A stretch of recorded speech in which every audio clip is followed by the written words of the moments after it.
जी ने ऐसा विचार क्यों किया? क्योंकि राजा जनक की बेटी माता जानकी जी जब 4 वर्ष की थी तब राजा जनक जी ने अपने सेवकों से कहा था, धनुष के नीचे का भाग लीप कराओ, पोंछ कराओ, आज मुझे पूजन करने आना है। सेवक गए, धनुष को 10-10 हजार सेवकों ने उठाया पर धनुष उठा नहीं। सेवक वापिस आ गए, सीता जी खेल रही थी। 4 वर्ष की सीता जी को देखकर कहा, सेवकों ने तुरंत कहा, जानकी जी पिताजी आए तो कह देना हमने धनुष के आसपास का लीप दिया पर धनुष हमसे नहीं उठा, इसलिए उसके नीचे हम गोबर से नहीं लीप पाए।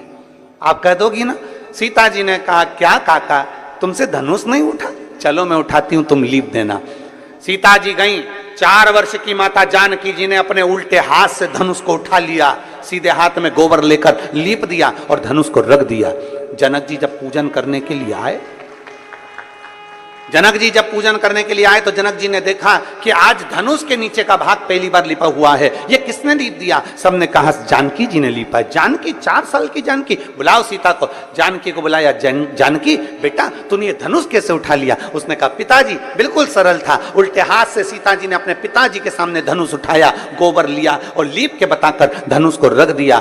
जनक जी ने विचार कर लिया, मेरी बेटी अगर उल्टे हाथ से धनुष उठा सकती है तो इसका पति वो होगा जो धनुष को उठाएगा, चढ़ाएगा, तोड़ देगा, मैं बेटी उसके साथ ब्याह दूंगा। अर्थात जनक जी जैसी विद्वत्ता लेकर आना है। अपनी बेटी विद्वान है तो उससे दुगना विद्वान उसका वर होना चाहिए। अपनी बेटी ज्ञानवान है तो उससे दुगना ज्ञानवान उसका वर होना चाहिए। अपनी बेटी चतुर है तो उससे चतुर उसका वर होना चाहिए। अपनी बेटी सुंदर है तो उससे सुंदर उसका वर होना चाहिए। अपनी बेटी बुद्धि विवेक में प्रबल है तो बुद्धि विवेक में प्रबल उसका वर होना चाहिए। हम क्या देख लेते हैं? एक पेट्रोल पंप देख लो, एक गाड़ी देख लो, एक बंगला देख लो, ये देख लो, वो देख लो और बेटी का विवाह कर दो। क्या मतलब? अगर तुम्हारी बेटी में विद्वत्ता है और भगवान ने उसको अगर लायक बनाया है तो 4 पेट्रोल पंप खड़े करने की जवाबदारी भी तुम्हारी बेटी रखती है, उसका दम रखती है। आप इतना सहज में कोई मिलेगा कि नहीं मिलेगा, अच्छा पेट्रोल पंप दिख रहा है, अच्छा पेट्रोल पंप, अच्छी गाड़ी दिख रही है, अच्छा बंगला दिख रहा है, अच्छा धन दिख रहा है, और मालूम पड़े तुमने बेटी का विवाह कर दिया और लड़की शादी कर कर चली गई और पेट्रोल पंप, गाड़ी, बंगला तो सब देखा पर बेटी के लिए वर अच्छा नहीं देखा। रात को 1-1 बजे तक आ रहा है, मालूम पड़े टन्न होकर आ रहा है, दोस्तों के साथ बैठा रहता है, 1 मिनट का समय उसको अपनी पत्नी के लिए नहीं है। जब भी घर में आता है ऐसा बोलता है कि घर में क्लेश हो जाता है और तुम सोच रही हो कि पेट्रोल पंप से गुजारा हो जाए, तुम सोच रही हो गाड़ी और बंगले से गुजारा हो जाए। एक बात आपसे कहें, बाप बेटी को विदा करता है ना, सारा सोना चांदी, कपड़े लत्ते, जेवर, आभूषण सब देकर भेजता है। बोलो बोलो, सही है कि गलत है? जब बाप बेटी को विदा करता है और बाप को मालूम पड़ जाए कि लड़का अच्छा नहीं है, मेरी बेटी का सम्मान नहीं करता, आदर नहीं करता, सत्कार नहीं करता, इसने सब बर्बाद करके रखा, बच्चों पर ध्यान नहीं देता, तो ईमानदारी से बोलो, बाप जमाई की इज्जत करेगा? अरे बोलो तो रे, करेगा इज्जत? नहीं करेगा। क्यों नहीं करेगा? क्योंकि मैंने अपनी बेटी को इतना देकर भेजा, बेटी को मैंने सम्मानजनक कर कर भेजा और मेरे जमाई ने इसकी इज्जत नहीं करी, इसलिए फिर दूसरी बार बाप जमाई का एक बार आदर करेगा, सम्मान करेगा, फिर दूसरी बार आदर नहीं करेगा, सम्मान नहीं करेगा, क्योंकि मैंने देकर भेजा था और इसने आदर नहीं करा। उसी तरह परमात्मा है, परमात्मा ने आंख, नाक, कान, पूरा शरीर देकर भेजा, पूरा शरीर दिया, अच्छे से अच्छा दिया। उस बाप ने पृथ्वी पर भेजने से पहले परमात्मा ने अपने को अच्छा बनाकर भेजा और हम आए पृथ्वी पर और मालूम पड़े काम, क्रोध, लोभ, मोह, आसक्ति, तृष्णा, झूठ, प्रपंच, क्रोध, दिन भर गुस्सा गुस्सा गुस्सा, चिड़चिड़ चिड़चिड़ चिड़चिड़, दिन भर अपशब्द कहना, निंदा करना, बुराई करना, दिन भर उसमें लगा दिया, दिन भर उसमें लगा दिया। भगवान ने सोचा अब तुझे आ तो एक बार तुझे दे दिया, अब की बार आज दूसरी बार जन्म नहीं दूंगा, बनाऊंगा तो तुझे वहीं राजनांद गांव में भेजूंगा, पर कुत्ता बना के भेजूंगा, तो चिंता मत कर। जाए स्वान बनाकर भेज दूंगा पर इंसान बना के नहीं भेजूंगा, क्योंकि तूने कीमत नहीं समझी। ये शरीर तुझे दिया था, 5 कर्मेंद्रिय, 5 ज्ञानेंद्रिय और एक मन रूपी शरीर देकर भेजा था, पर तूने इसको संभाला नहीं, उसको जाना नहीं। इतनी अच्छी बेटी दी थी पर तूने उसकी इज्जत नहीं करी। इतनी अच्छी बेटी दी थी, इसकी इज्जत नहीं करी। इसको सोना पहनाकर भेजा, आंख नाक कान सब बनाकर भेजा। करोड़पति बेटी दी, एक एक किडनी 5-5 लाख की दी, करोड़पति बनाकर भेजा, लाखों का सामान देकर भेजा, पर तूने इसकी इज्जत नहीं करी। तो अगली बार तुझे ये दूंगा नहीं, बनाऊंगा पर तुझे देश देश देश बनाऊंगा पर तुझे नहीं। कितनी मेहनत से बेटी की शादी करने से पहले जनक जी की कथा का स्मरण करिएगा।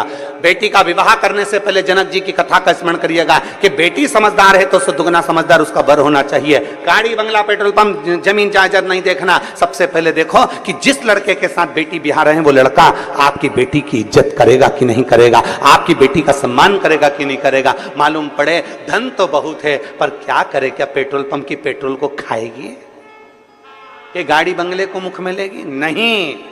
अपने पति के 2 शब्द प्रेम के मिल जाएं, आदर के शब्द मिल जाएं, बस बहुत है। जब दुख की घड़ी आए, जब कहीं बेटी को घर में ताने मिल रहे हों और जगह पर उसका पति एक बार साथ में खड़ा हो जाए तो बेटी की भी छाती को लगता है कि मेरे साथ कोई है खड़ा होने वाला, कोई है मेरा साथ देने वाला। मालूम पड़े वो तो दोस्त के साथ बेटा है, क्या करे। राजकन्या की शादी करना बड़ी सुंदर है पर शंकर जी से वो तो स्नेह कर कर बैठी है। शिव जी की पूजन करती है, शंकर भगवान का भजन करती है, शंकर जी की प्रीति रखती है, शिव जी का श्रृंगार करती है, शंकर भगवान का अनुमोदन करती है। अब शंकर भगवान का अनुमोदन कर रही है, शंकर भगवान की प्रीति कर रही है, शिव जी से आराधना कर कर बैठी है। तो अब जरा विचार करिएगा। राजपुरोहित को बुलाया गया और राजपुरोहित को बुलाकर कहा गया, राजपुरोहित जी आइए और मेरी बेटी का भाग्य देखकर बताओ कि इसकी किस्मत क्या कहती है। किस्मत क्या कहती है? राजपुरोहित अपने एक नगर में, गांव में कहीं गुरुकुल चला रहे थे। राजपुरोहित बच्चों को पढ़ा रहे थे, बच्चों को पढ़ा रहे हैं, गुरुकुल चला रहे हैं। उनके घर में बहुत सारे विद्यालय में बच्चे पढ़ रहे हैं और राजपुरोहित ने आज बच्चों में से कह दिया कि सुनो, मैं अपने राजा के यहाँ जा रहा हूं क्योंकि राजा ने मुझे बुलाया उसकी बेटी के स्वयंवर के लिए, उसकी बेटी की शादी के लिए मुझे जाना होगा। राजपुरोहित आज अपना राज्य का सारा स्कूल का जो भी कार्य था वो बंद कर विद्यालय का, गुरुकुल का, आश्रम से सीधे राजा के भवन में पहुंच गए। राजा के भवन बेटी लगी थी शंकर की आराधना में। नमामि निर्वाण रूपम विभुं व्यापकं ब्रह्मवेदस्वरूपम्।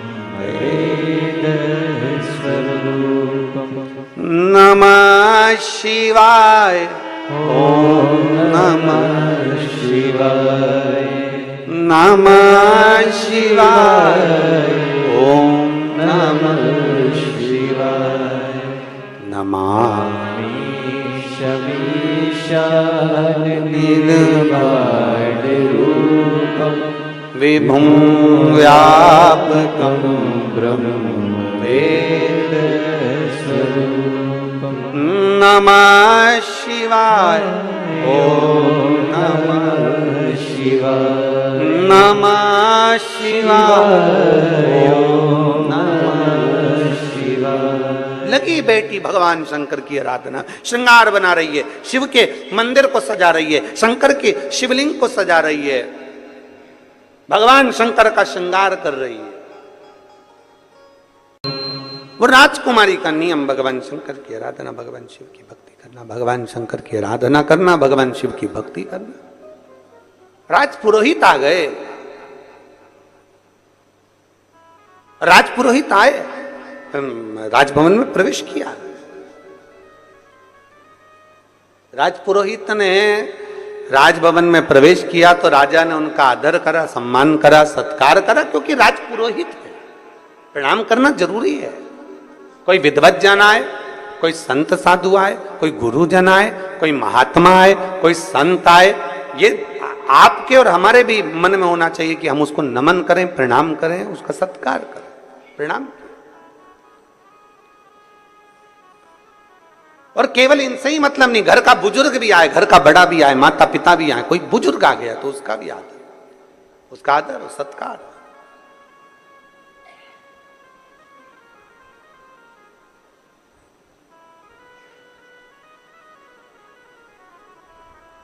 महाराज देखा,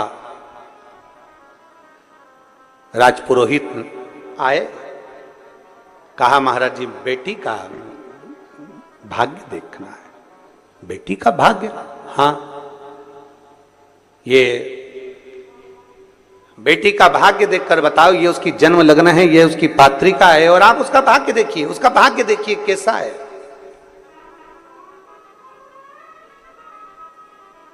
राजपुरोहित ने विचार करा कि मैं भाग्य देख रहा हूं, पत्रिका देख रहा हूं, बेटी का भाग्य देख रहा हूं, पर भाग्य बड़ा प्रबल है इसका, बहुत प्रबल, बहुत प्रबल है। ये जिसके यहां जाएगी उसके यहां चार चांद लगा देगी। बहुत लक्ष्मी इसके चरण में, बहुत भाव है इसका, बड़ा भाव। पर राजपुरोहित ने कहा कि इतना भाग्य प्रबल है इसका, मैंने ज्योतिषी के हिसाब से उसको देख लिया, पर मैं चाहता हूं कि उस लड़की को एक बार देखूं। राजा तेरी बेटी को मुझे देखना है। तो बेटी कहां है? मुझे तेरी बेटी से मिलना है। बेटी को बुलाया राजा। मंदिर में सूचना गई, शिवालय में बेटी लगी थी भगवान शंकर की आराधना में। शंभो शरण पड़े मांगू घड़ी रे घड़ी, दुख काटो दया करी दर्शन। बेटी मंदिर में लगी, शिवालय में पूजन कर रही है, भगवान शंकर की माला सिद्ध कर रही है, माला तैयार कर रही है। बेटी माला बना रही थी, सूचना गई दरवाजे पर से, राजभवन से सूचना पहुंची, दरवाजे पर से सूचना पहुंची, महाराज राजकन्या के पास में आपके पिताजी ने आपको बुलाया। महाराज आवाज लगाए हैं, महाराज बुला रहे, आइए।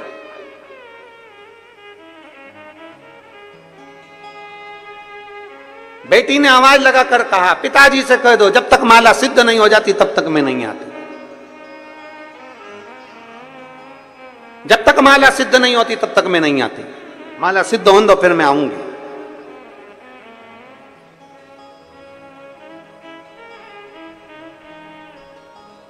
देवाधिदेव महादेव का श्रृंगार कर रही है, माला सिद्ध कर रही है। फिर निवेदन मेरी जीजियों से, मेरे जीजाओं से, मेरी बेटियों से, मेरे बेटाओं से, मेरी माताओं से, फिर निवेदन, राष्ट्र के सारे श्रोता भाई बहनों से निवेदन है, शंकर के मंदिर जाने का तुम्हारा नियम है ना, कितना भी काम पड़ा रहे, शंकर के मंदिर जाने के नियम को तोड़ना मत, जाते रहो, उसके दरवाजे पर पहुंचते रहो। शिव मंदिर जाने के नियम को प्रबल कर लो, पक्का करो एक नियम। जब तुम्हारा नियम पक्का हो जाएगा तो अपने आप सब कार्य हो जाएगा। क्या नियम हमारे कार्य को प्रबल बना सकता? क्यों नहीं बना सकता। एक व्यक्ति ने सुन लिया कि कोई नियम लेना चाहिए, एक गुरुजी ने कह दिया नियम ले, कोई सा भी नियम ले, पर ले। तो उस व्यक्ति ने नियम ले लिया कि मेरे पास में कुमार रहता है, मैं सुबह से कुमार का मुंह देखूंगा। घड़ा बनाने वाला कुमार, मिट्टी के बर्तन बनाने वाला कुमार, उसका मैं मुंह देखूंगा। नियम ले कोई सा भी, उसने नियम ले लिया, जब तक मिट्टी के बर्तन बनाने वाले कुमार का, मेरे पड़ोसी का मुंह नहीं देख लूं तब तक मैं खाना नहीं खाऊंगा। नियम लिया। अब रोज नियम से कुमार का मुंह देखता। एक दिन 8 महीने 15 महीने निकल गया, 8-15 महीने निकलने के बाद 1 साल पूरा निकल गया। कुमार का मुंह देखते देखते देखते मुख निकलने समय निकल गया। एक दिन कुमार कहीं चले गया और वो दिखा ही नहीं, 2 बार 3 बार देखा, दिखा ही नहीं। मैं रोटी कैसे खाऊं, भूख लग रही इसको। इसने कुमार के घर गया, उसकी पत्नी से पूछा क्यों तुम्हारा पति कहाँ गया? तो कहे वो मिट्टी लेने गए हैं बर्तन बनाने के लिए। कहाँ गए? वो दूसरे गांव में। वो ढूंढता ढूंढता उस गांव में चले गया। आज कुमार का भाग्य ऐसा था कि वो मिट्टी खोद रहा था, उसमें उसको सोने का हंडा निकल गया था और ये पहुंच गया इतने में। जैसे ही पहुंचा, इसने सोने का अंडा नहीं देखा, इसने तो बस कुमार को देखा और कुमार को देखते सी बोला देख लिया देख लिया देख लिया। कुमार को लगा सोने का हंडा मिला, इसने हंडे को देख लिया। कुमार हंडा लेके उसके पीछे पीछे भागा, भैया भैया तेरे से निवेदन है किसी से मत कहना।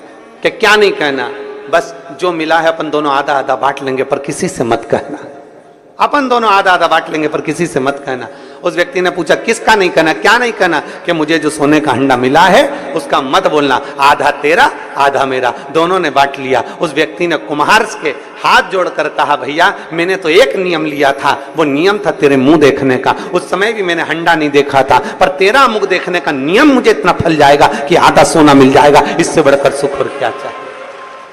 एक नियम प्रबल कर लो, बड़ा बड़ा प्रबल नियम। रोज मंदिर जाऊंगी, झाड़ू लगाऊंगी, पोछा लगाऊंगी, मंदिर में बाबा का श्रृंगार करूंगी, बाबा को चंदन लगाऊंगी, बाबा को इत्र लगाऊंगी, कुछ नियम अपनी जिंदगी में धारण करें।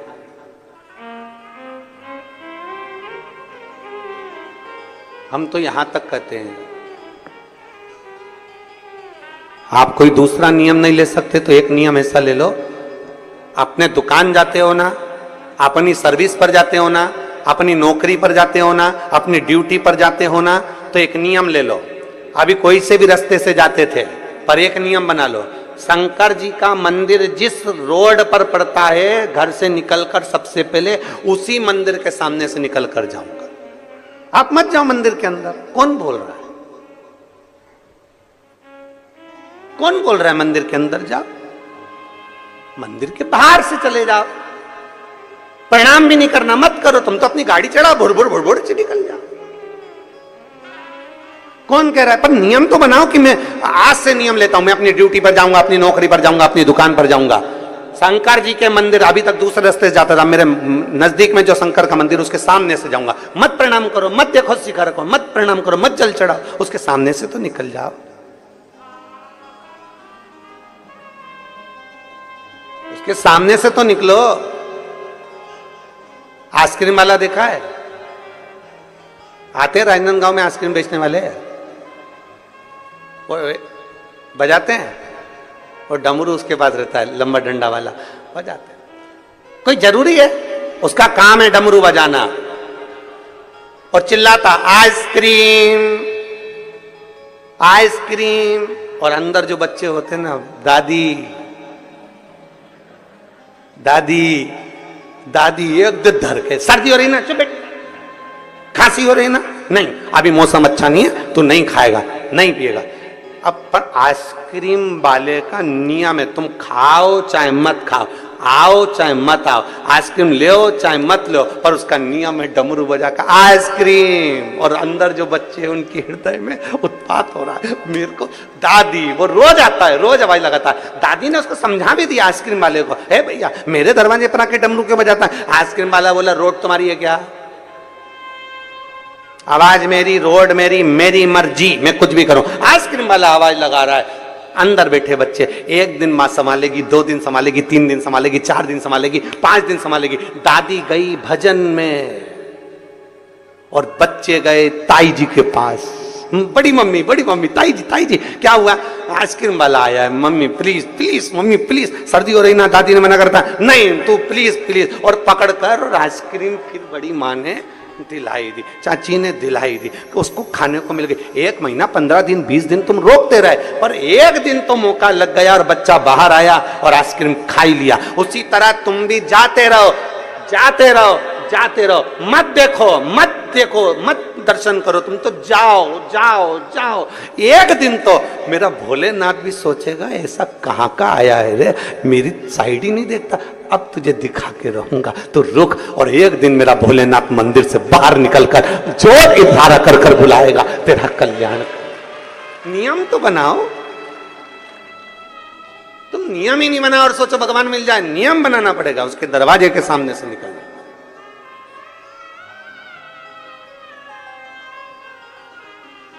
एक कथा बहुत पहले हमने सुनाई थी कि एक भक्त भगवान नहीं सुन रहे थे तो मंदिर जाता था, पर पानी लेकर जाता था, पानी लेकर जाता था, शंकर जी पे नहीं चढ़ाता था। शंकर जी 2-3 महीने हो गए शिव जी पे जल नहीं चढ़ाता, और आसपास चढ़ा किया जाता, पर शंकर जी पे नहीं चढ़ाता।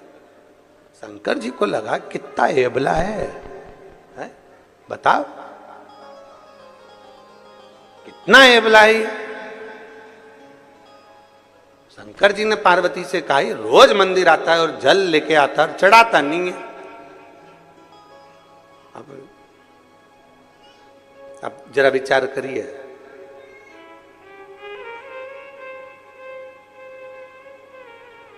तुम चाहते हो वो जल चढ़ाए, जब लेकर आया है तो चढ़ा, पर नहीं चढ़ा, वो भी हमला था, नहीं चढ़ा रहा। पार्वती जी से कहा पार्वती ये मेरे मंदिर में आता है, शिवालय में आता है और जल नहीं चढ़ाता। तो पार्वती जी बोली क्या हुआ नहीं चढ़ाता, तो इतने सारे भी तो चढ़ाते, मत चढ़ाना, नहीं चढ़ाए तो कौन सी दिक्कत वाली बात है, नहीं चढ़ाना।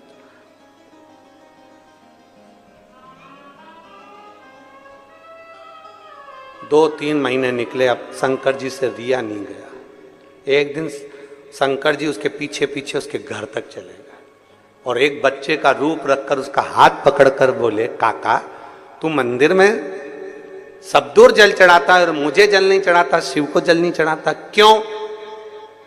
काका ने कहा शंकर हमारी नहीं सुनता इसलिए नहीं चढ़ाते। उसी समय शिव जी प्रकट होकर बोले कल से सुनूंगा, पर तू अभी चल के जल चढ़ा, अभी चल जल चढ़ा।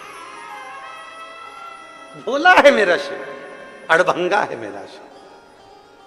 और शीश गंगा की धार, गले सर्पों का महादेव, बोले कैसे करूं तेरी सेवा, तेरी सेवा में जल ले आई, उसे मछली भी झूठा कराई, जल कैसे चढ़ाऊं बोले कैसे रिझाऊं महादेवा, बोले कैसे करूं तेरी सेवा। शीश गंगा की धार, गले सर्पों का हार, महादेवा बोले कैसे करूं तेरी सेवा। कैसे करें हम सेवा, कैसे करिए जाए, हम कैसे प्रार्थना करें, कैसे निवेदन करें? एक नियम अपने भीतर बनाइए, उस नियम को अपने भीतर बनाओगे तो शिव प्रसन्न हो। एक बेलपत्र का, एक लोटे जल का,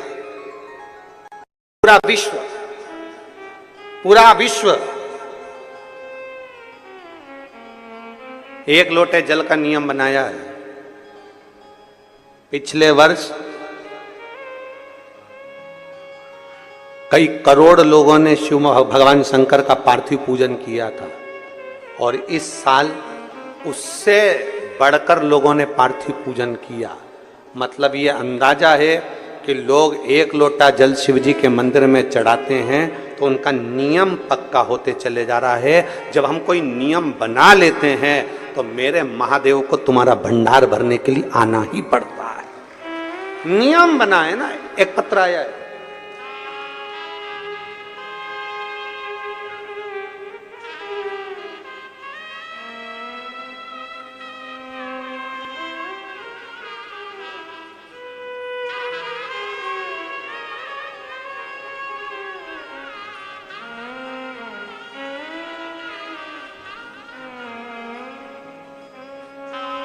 रानी शर्मा, राजनंदगांव। कहीं बैठी हैं रानी शर्मा? तो हाथ हिलाइएगा। आप ही हैं? हाथ हिला दो एक बार ऐसा। श्री शिवाय नमस्तुभ्यम। आइए एक बेलपत्र लेकर चलिए। मैं रानी शर्मा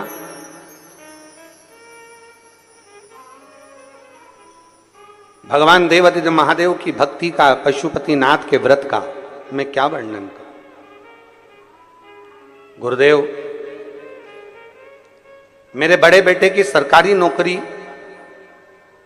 के लिए अप्लाई किया और बहुत प्रयास किया, पर कहीं ना कहीं किसी न किसी रूप में रह जावे। पर एक नियम आप बताते हैं एक लोटे जल का और पशुपति व्रत का। मेरे बाबा ने ऐसी सुनी कि मेरे बेटे की बाबा की कृपा से सरकारी नौकरी लग गई, इसलिए मैं बाबा को यहां प्रणाम करने के लिए आ जाओ।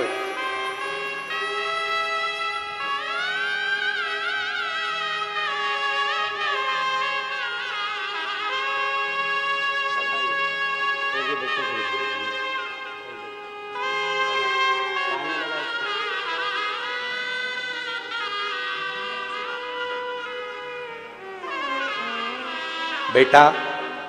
बाबा की कृपा से शिक्षक बन गया, उसके लिए जोरदार ताली बजाएं। शिव कृपा। एक नियम जब हम अपनी जिंदगी में बनाते हैं, एक नियम, तो वो कहीं ना कहीं सार्थक होता है। एक पत्र हो रहे,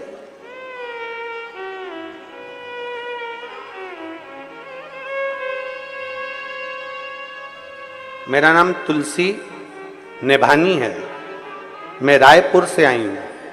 तुलसी जी कहीं बैठी हैं? आप ही श्री शिवाय नमस्तुभ्यं। एक बार हाथ हिला दो ऐसा। आ जाओ, एक बेलपत्र ले जाना। आ जाओ। मैं तुलसी नेभानी रायपुर से आई हूं। मैं बाबा का क्या गुणगान करूं गुरुदेव, मेरे पास शब्द नहीं है। हम नहीं जानते थे कि एक लोटा जल भी क्या शिव सब कुछ दे सकता है? क्या एक लोटे जल से मेरा देवादिदेव महादेव भंडार भर सकता है? गुरुदेव बाबा की कृपा से शिव जी को पहली बार कथा सुनकर हमने एक लोटा जल चढ़ाना प्रारंभ करा। केवल एक ही नियम लिया हमने, हमारे पास कोई दूसरा नियम नहीं है। शंकर के मंदिर जाना, जल चढ़ाना और टीवी के सामने बैठकर आपकी शिव महापुराण की कथा को सुनना। ऐसी कोई कथा नहीं जो आपकी नहीं सुनी हो। टीवी के सामने आसन लगा के बैठती हूँ और कथा सुनती हूँ। बाबा से बस एक प्रार्थना करती थी, बाबा मेरी पूरी जिंदगी किराए के मकान में निकल गई, मेरा पूरा जीवन, मेरी अवस्था पूरी किराए के मकान में निकल गई, क्या मैं मेरी पूरी अंतिम अवस्था तक भी क्या किराए के मकान में रहूंगी? मेरे भोलेनाथ ऐसी कृपा कर दे कि मेरा खुद का मकान बन जाए। बाबा से बस यही प्रार्थना करती थी और बाबा ने ऐसी करुणा कर दी गुरुदेव कि ऐसा काम धंधा चलाया कि बाबा की कृपा से आज मेरा 2 मंजिल का मकान मेरे बाबा ने मुझे बना कर दिया। मैं बाबा को धन्यवाद देती हूँ। आ जाओ। शिव तत्व की प्राप्ति, एक नियम हमारे भीतर हम बनाएं, जिस नियम को हम बनाएंगे वो नियम हमारा पूर्ण होता ही है।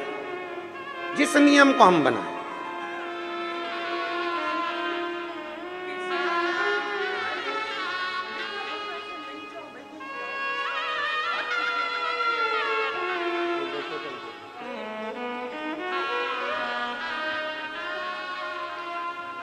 शिव कृपा के बिना नहीं मिल सकता। और तेरी कृपा बिना न हिले एक भी अणु, लेते हैं श्वास तेरी कृपा से तनु तनु। बखान क्या करूं मैं राखों के ढेर का, चपटी भभूत में खजाना कुबेर का। है गंगाधार मुक्ति द्वार ओमकार तू, बोले ओमकार तू। आयो शरण तिहारी शंभु तार तार तू। एक विश्वास अपने भीतर प्रकट कर लो, एक भरोसा अपने भीतर प्रकट कर लो कि मुझे शिव के मंदिर में जाकर यह नियम बनाना है कि शंकर की यह अशोक सुंदर वाली जगह यहाँ इत्र लगाना है, या यहाँ बेलपत्र चढ़ाना है, या यहाँ फूल चढ़ाना है, या यहाँ मुझे जल चढ़ाना है, या मुझे झाड़ू लगाना है, या मुझे पोछा लगाना है, या मुझे शंकर के मंदिर में दीप लगाना है, या शंकर जी की चढ़ी हुई बेलपत्र धोकर शंकर जी को चढ़ाना है, शंकर जी की माला तैयार करना है, फूल से श्रृंगार करना है, या शंकर के मंदिर में अगर कहीं कचरा है तो उसको झाड़ू से झाड़ कर साफ करना है, दीवार भी है तो उसको भी साफ करना है। ये नियम, या मुझे भगवान शंकर के मंदिर का ये नियम मैं ले रही हूं, ये नियम मैं ले रही हूं।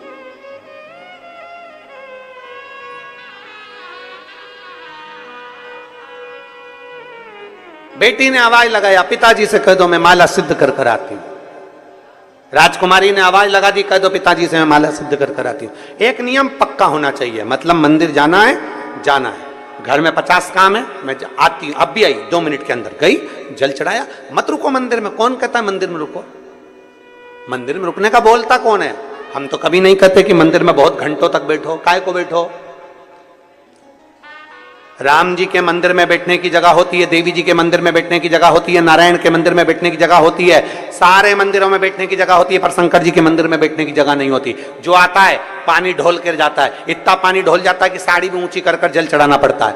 तो भगवान शंकर कहते हैं मेरे मंदिर में आके बैठो मत, फालतू बर्बाद टाइम क्यों करते, चलो अपने घर जाओ, जल चढ़ाओ जाओ, काय को फालतू का समय बर्बाद कर रहे हो, चलो निकलो यहां से, बाहर जाओ, चलो।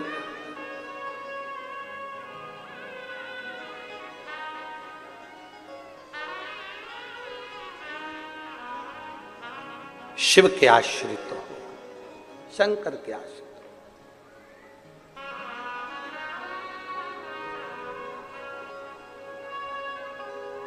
हो। और भगवान